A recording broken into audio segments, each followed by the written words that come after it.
Hi, this is Becky Gromlich with the Watercolor Classroom.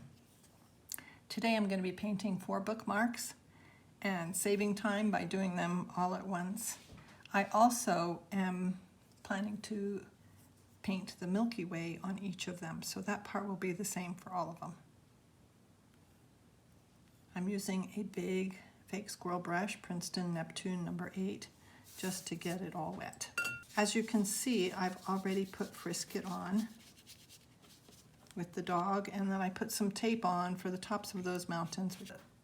The night sky with the Milky Way usually has some darker areas, of course, and so I'm going to take some indigo, which is almost like a black, and I'm going to mix it with a brighter blue so that it's not quite as gray, drabby looking as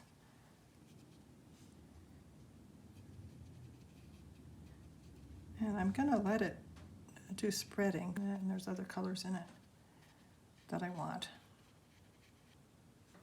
Oops, that was just the plain purple.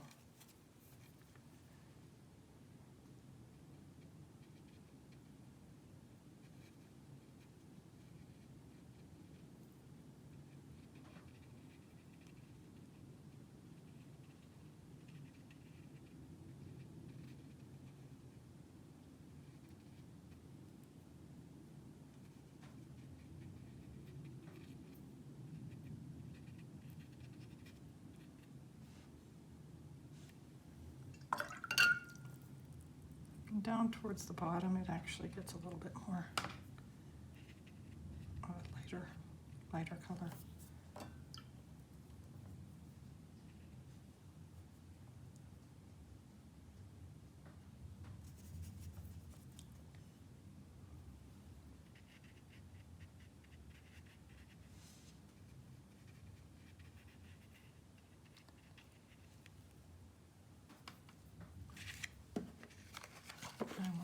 I've rinsed my brush, and I want this edge to just lightly go across and blend them together a little bit. And then of course we're going to splatter stars everywhere to make it look. I don't want a sharp edge down here either.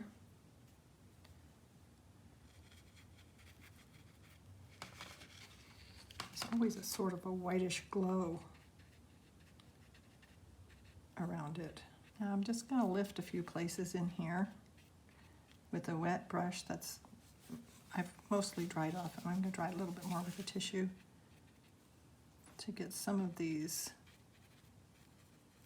places that just look whitish. This center part here, it actually should be darker than, or as dark as the sky over here.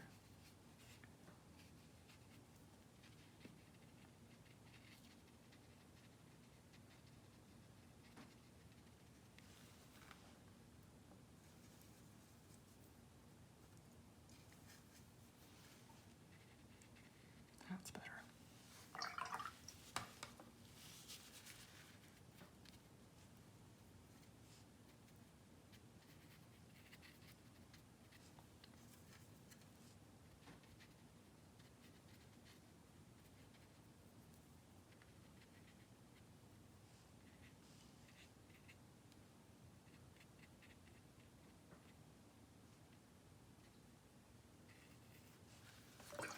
Same with down here.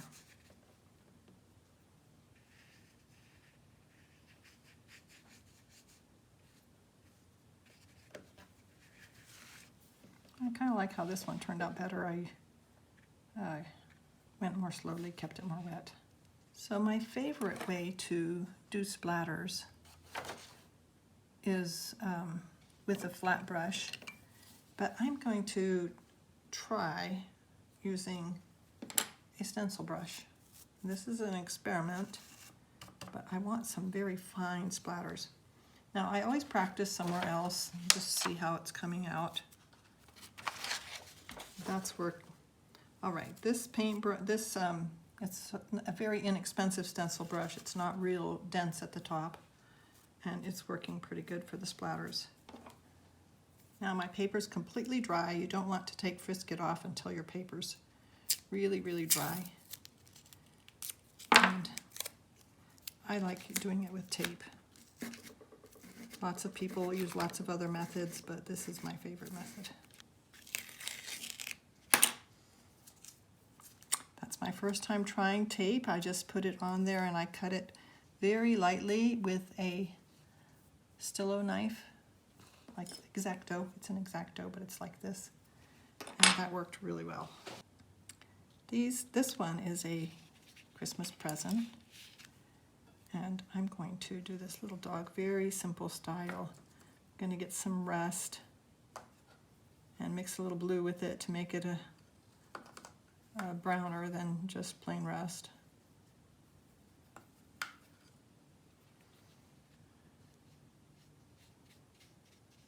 He's not going to have much detail.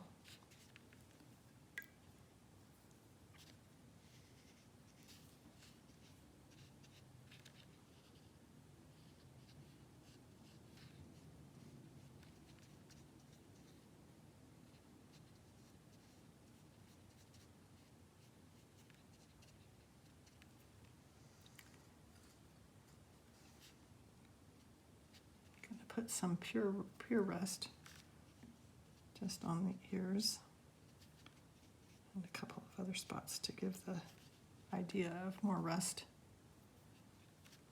Back to the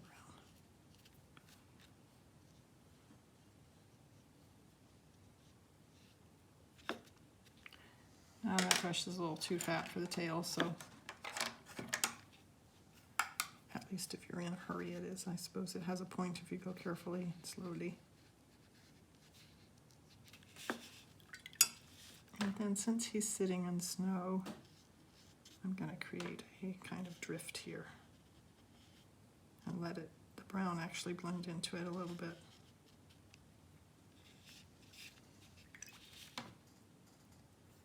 I want to have a few trees in the distance, and so I'm going to put a little, not the whole brown part, but some of it. I don't want too much because I like that. I want this sky to mostly show. Get some green. Again, they're further away, so I'm watering my green down to be pretty like skim milk looking.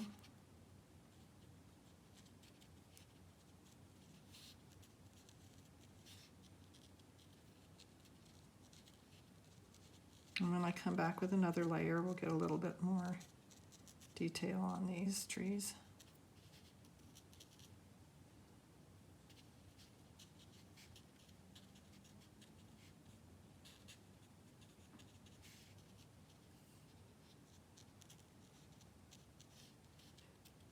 And just, maybe it's still too wet for more detail. So I'll go back and do that again before it's all done. Or maybe I'll end up liking it. We'll see.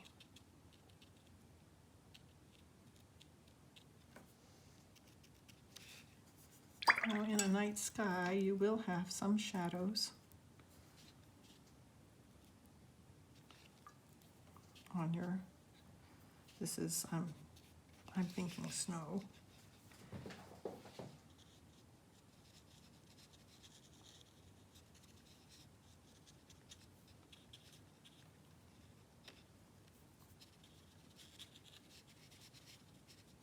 Now this guy, he's mostly made up, so this is not going to look realistic. But I think he needs to be darker to bring him more into the foreground. I'm going to put some spots on him.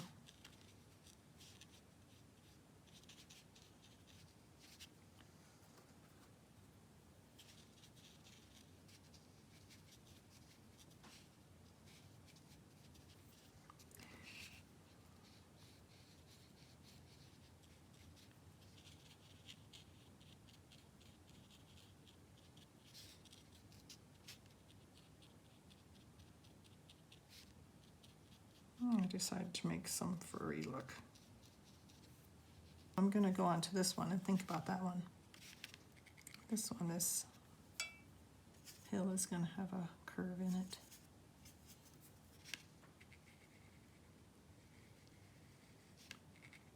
Shadow.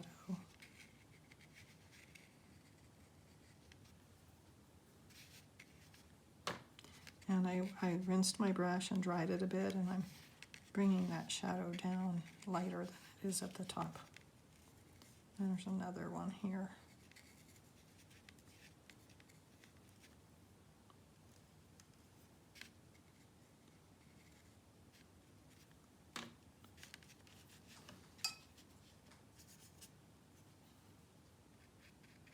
I'm just going to make some various different hills. Probably might have been, it might be a good idea to draw this on ahead of time.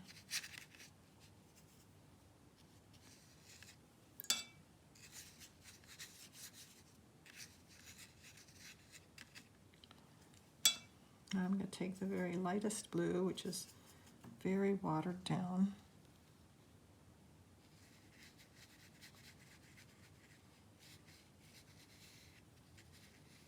I wanted this part to stay a little bit sharp, so I waited.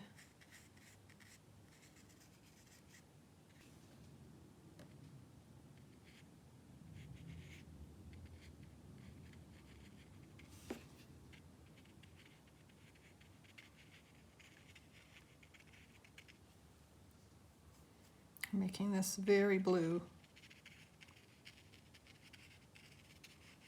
Give more of the impression of a nighttime scene. And I'm not going to make the trunk brown, I'm just going to let the idea of a trunk. Putting a snowman. So I will. Usually I would leave a snowman behind a bit more instead of painting him later.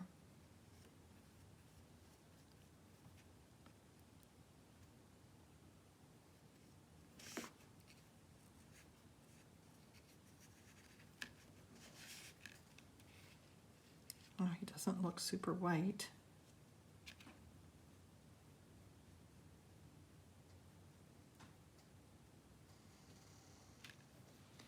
Now, my snowmen are always, almost always, Charlie's with a red scarf and a red hat, but this painting is more subdued looking, and I think I'm gonna do something different. Okay. A little bit of snow on the trees.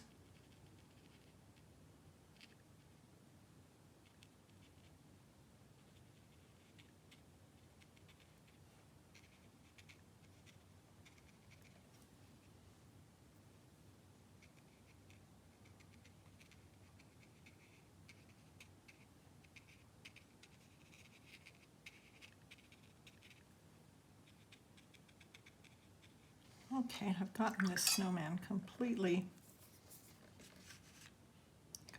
dry, and I'm going to go with a greenish blue hat, or scarf rather. I'm not going to put a hat on this guy because I want him to be looking up, but I'm putting this more subdued scarf just so it blends in a bit more and doesn't become the emphasis, which my Charlie the red scarf and hat always does show really loudly.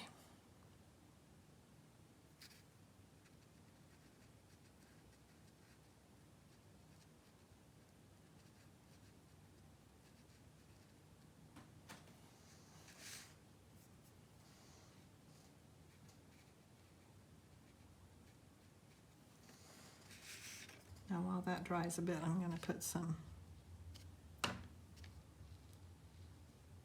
shadows on one side of this guy.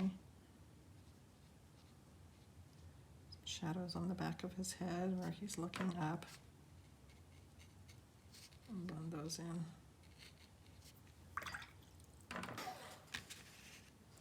Now before you put the eyes on, you want him to be completely dry, and you want them to be small. So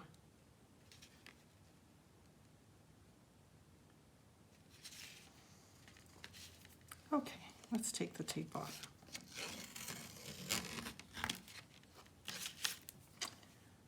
And there we have it. Of course, I'll be cutting these apart, but before I do that, I'm going to spray the back of this and get it good and damp, and then put it between 2 paper towels and stick a book on top of it to get them completely flat before I gift them. Of course, you will want to add your signature. If you liked this video, please hit the subscribe and the bell and the like. And if you have any comments, I'd love to hear from you. Thank you. Bye.